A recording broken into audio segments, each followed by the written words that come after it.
Hi, good afternoon everybody. We're looking at another radio today. It's a Siemens from 1951. It's not sold in the UK as far as I'm aware.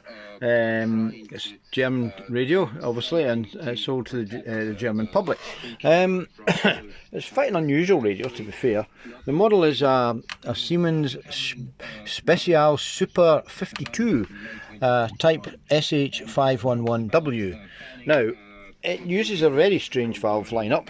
This radio has FM, VHF FM, and it uses an ECH42 as the frequency changer, both for AM and FM. This particular radio has been modified at some time by adding an EF80 as an RF preamp for VHF, broadband, not untuned. I'll show you working, then we'll turn it around and we'll take the back off, and we'll show you inside. Okay, so at the moment it's on medium wave. In the United States, in Columbine in 1999, one of the most well-known ones. Quite a reasonable set on medium wave. Is the mobile's That's okay. I'm not going to go through all these channels. So we'll go down to FM.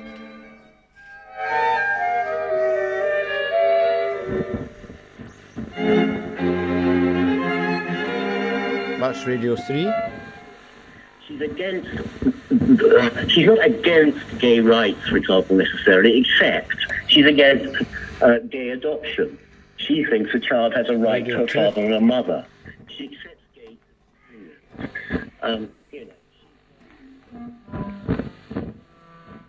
tuning capacitors. I think the earthing strips are needing a clean. Tricky thing to do. Very so complicated. There's no much possibility to prevent those attacks, in fact.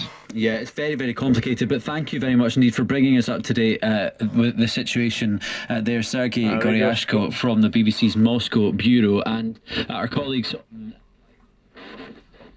Fulfill them with a working capital loan. Exporting to a challenging market? Make sure you get paid with the right insurance. To get the exporter's edge, search UK Export Finance or call us on 0800 There we go, that's it. 5111. Fancy a bit of fun? Actually works okay. As far as I can tell from the circuitry, it's slope detection, and that actually bears fruit. If you have it tuned to the maximum signal, it's distorted. So I would assume certainly that it is slope detection. Okay, I'll take the back off. We'll just pause the video and we'll come back with the back off and show you inside. Okay, that's just back with the back off. So, as we can see, 220 volt mains that's running through the variac. So as this supplies that. My mains has actually been very high recently. It's been up at 250, 252. Which is a bit annoying. Initially the problem was the rubber wiring for here. This is the mains. Oh, you might have seen it, it was completely destroyed. Surprised it didn't go bang when I plugged it in. It didn't, but I noticed it was looking very bad. So as soon as I pulled it back, it just fell apart. And this lead, somebody had put a different lead in. It was a bit of a enamelled copper wire, very rough. So I just put that. It has to be quite long, unfortunately, because what happens is to strip the chassis out on this radio, you've got to get the knob off, and then there's 3 screws in behind here that takes off this controls here. So you've got to get that out before you can get this out.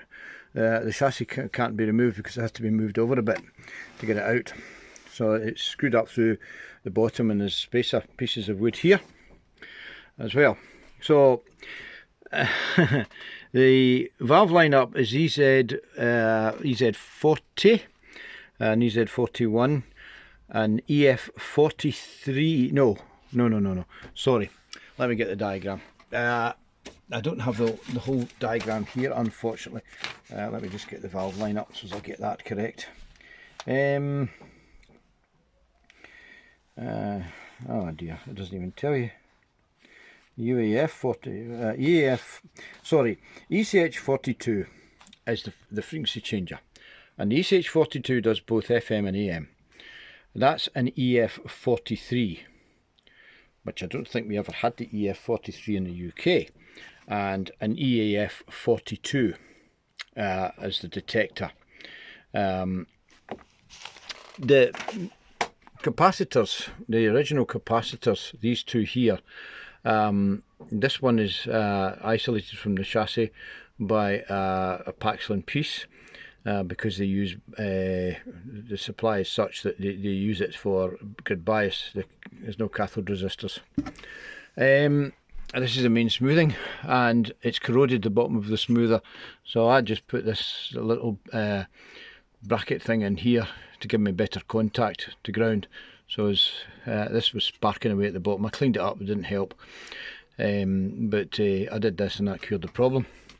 And this is the additional EF80 for the RF amp. As you can see, the circuitry underneath has been added in. This has been added in at a later date, obviously.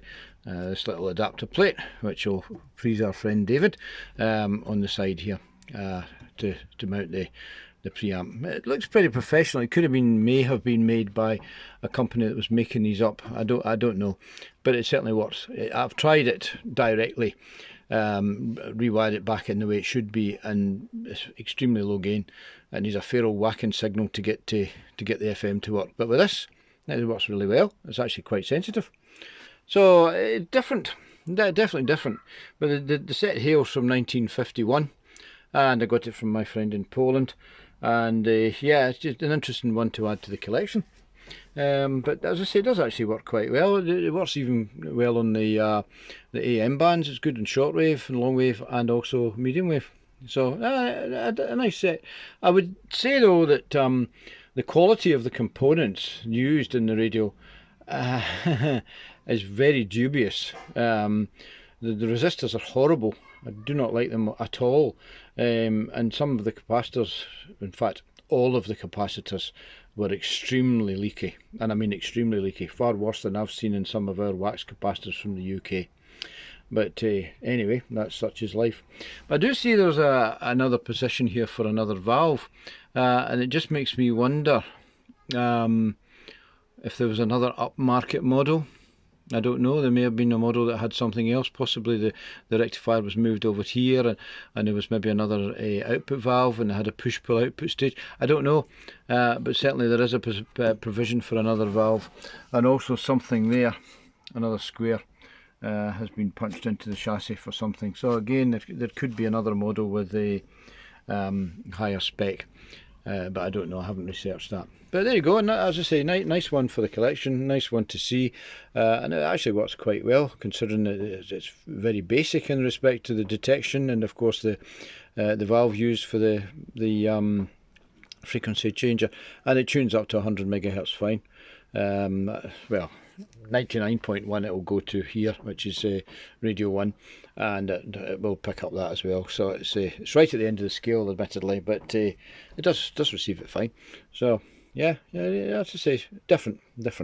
Okay guys, thanks for looking at this Siemens radio, and we'll follow up soon with another video. If you're not a member, if you're not a subscriber, please do so, and press the notification bell. Thank you very much, take care, and 73s to you all. Bye for now.